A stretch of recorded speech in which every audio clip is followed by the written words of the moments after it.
അങ്ങനെ അല്ലെങ്കിൽ അവൻ വീണ്ടും വരില്ലല്ലോ.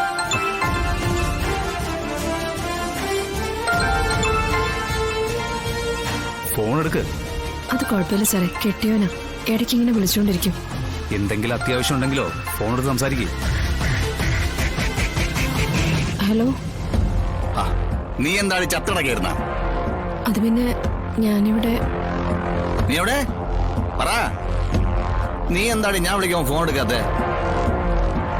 നിനക്ക് വേറെ വല്ല സംബന്ധം കിട്ടിയ അവിടെ? തരാൻ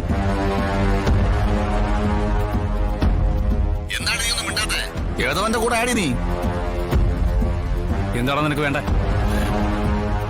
അത് ചോദിക്കാൻ നീ ആരാടാ? ഞാനേ എന്റെ ഭാര്യയാണ് വിളിച്ചത്. അവരുടെ ഫോണിൽ നിന്ന് എന്നോട് ചോദിക്കുന്നു നിനക്കെന്താ വേണ്ടെന്ന്. എനിക്ക് വേണ്ടതേ നിന്നെ. ആടാ നീ പറടാ.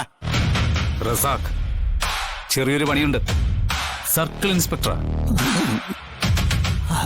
ദൈവമേ, അവള് പെട്ടോ? Hello hello.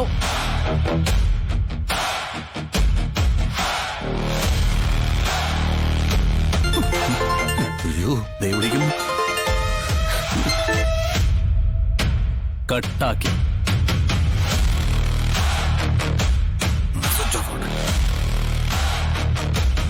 Switch off. അല്ല, ഇയാക്കെന്താ പണി? ഒരു പണിക്ക് പോയില്ല സാറേ, കുടിയനാ. കള്ളകത്ത് നിന്നാ ഇതുപോലെ എന്നെ വിളിക്കണം, വിളിച്ചിട്ട് ചീത്ത വിളിക്കും. ഞാൻ ഇനിയും വരും. കുഞ്ഞെവിടെയുണ്ട്, ആരാണ് കൊണ്ടുപോയെന്ന് അറിയുന്നത് വരെ ഞാൻ വരും. അന്നേരം ഞാൻ ചോദിക്കുന്നതിന് കൃത്യമായിട്ടും മറുപടി കിട്ടിയില്ലെങ്കിൽ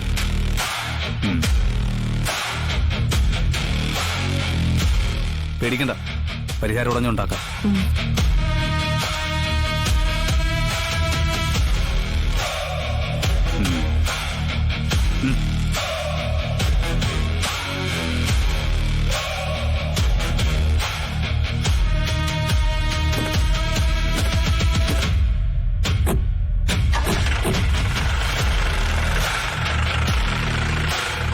ഇതിപ്പോ കുഞ്ഞ് എവിടെയാണെന്ന് അറിയാതെ ഒരു സമാധാനം ഇല്ലല്ലോ. നമുക്ക് ഇത്രയും സങ്കടം ഉണ്ടാവുമ്പോ ആ കുഞ്ഞിന്റെ അമ്മയ്ക്കും ശാലിനിക്കും ഒക്കെ എങ്ങനെ സഹിക്കാൻ പറ്റും?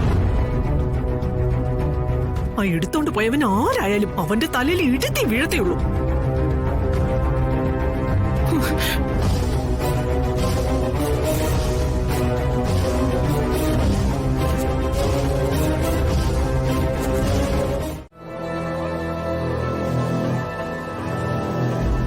ശാലിനി, വെള്ളം വല്ലതും കുടിക്കുന്നോ? അല്ല, കുറെ നേരമായല്ലോ ഈ ഇരിപ്പ് തുടങ്ങിയിട്ട്.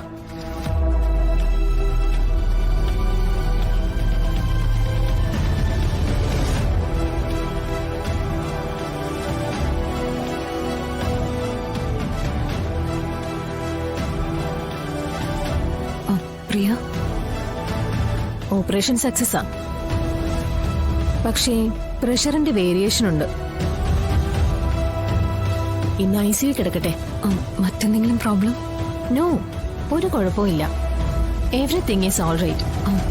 എനിക്കൊന്ന് കാണാൻ പറ്റുമോ? നാളെ കാണാലോ. അതുമല്ല, ശാലിനിക്ക് നല്ല തിരക്കുള്ളതല്ലേ. ആ സ്ഥിതിക്ക് ഇനി ഇവിടെ നിൽക്കേണ്ട കാര്യമില്ല. അല്ല, അത് പിന്നെ ചേച്ചിയുടെ കാര്യം ആലോചിച്ച് ടെൻഷൻ അടിക്കണ്ട. ഞങ്ങൾ അത് ഉത്തരവാദിത്വത്തോടെ ചെയ്തോളാം. താങ്ക് യു പ്രിയ.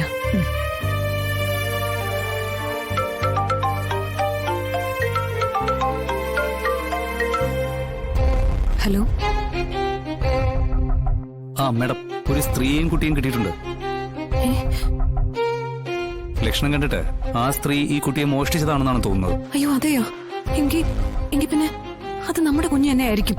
അങ്ങനെയാണെങ്കിൽ മേഡത്തിന് സ്റ്റേഷൻ വരെ ഒന്ന് വരാൻ പറ്റുമോ? വന്ന് കണ്ട് വെരിഫൈ ചെയ്ത കാര്യം എളുപ്പമായിരുന്നു. ഞാൻ ഇപ്പൊ തന്നെ വരാം. ആ ശരി മേഡം. എന്തു പറ്റി ശാലിനി? സ്റ്റേഷനിൽ ഒരു കുഞ്ഞിനെയും സ്ത്രീയും കൂടി റസാക്ക് പിടിച്ചു വെച്ചിട്ടുണ്ട്. ലക്ഷണങ്ങൾ വെച്ച് നമ്മുടെ കുഞ്ഞാവാനാ സാധ്യത. എങ്കിൽ നമുക്ക് ഉടനെ പോവാം. രാജാവ് ചെങ്കോലും കിരീടവും രാജ്യവും പണയം വെച്ച രാജാവിന് ആരോടോ രാജാവെന്ന് വിളിക്കുന്നത്? തിരിച്ചു പിടിക്കാൻ ആവനാഴിയിൽ ആയുധങ്ങളുമില്ല. പിന്നെ എന്തു ചെയ്യും? സങ്കടപ്പെടാതെ മൂർത്തി.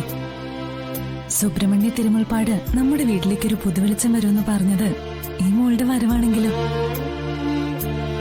മൂർത്തിയുടെ എല്ലാ സങ്കടങ്ങളും കടങ്ങളും മാറ്റാൻ ചിലപ്പോ തിരുമുൽപ്പാട് കണ്ടിരിക്കുന്നത് ഈ കുഞ്ഞിലൂടെയാണെങ്കിലോ? താൻ എനിക്ക് വീണ്ടും വീണ്ടും ആശകൾ തരികയാണോ? സ്വപ്നങ്ങൾ കാണാനുള്ള മനസ്സൊന്നും എനിക്കിപ്പോ ഇല്ലടോ. മൊത്തം ഇരുട്ടിൽ തപ്പി തടയുന്നൊരു പാവം ഗതികെട്ട ബിസിനസ്സുകാരൻ. ദേ, അച്ഛന്റെ പഞ്ഞം പറച്ചിലൊക്കെ ഇവള് കേൾക്കുന്നുണ്ട് കേട്ടോ. ഇത്രയും ദാരിദ്ര്യത്തിൽ കിടക്കുന്ന വീട്ടിലേക്കാണോ എന്നെ കൊണ്ടുവന്നേന്ന് ഇവള് വിചാരിക്കും. എന്റെ ബിസിനസ് തകർച്ചയും ദാരിദ്ര്യമൊന്നും നമ്മുടെ ഈ കുഞ്ഞിനെ ബാധിക്കില്ലടോ. ഒന്നുകിൽ എല്ലാം പൂട്ടിക്കെട്ടി ഞാൻ അവസാനിപ്പിക്കും, എന്നിട്ട് ഒന്നെന്ന് തുടങ്ങും. തോറ്റു കൊടുക്കാൻ മൂർത്തിയെ കിട്ടില്ലടോ. അങ്ങനെ വേണം ആണുങ്ങളായ. കണ്ടില്ലേ മോളെ, മോളുടെ അച്ഛൻ അഭിമാനം ഉണർന്ന് എഴുന്നേൽക്കുന്നത്. താൻ എന്താ പറഞ്ഞത്? മോളുടെ അച്ഛനെന്ന്. അതൊന്നും ഒരിക്കൽ കൂടി പറഞ്ഞേ.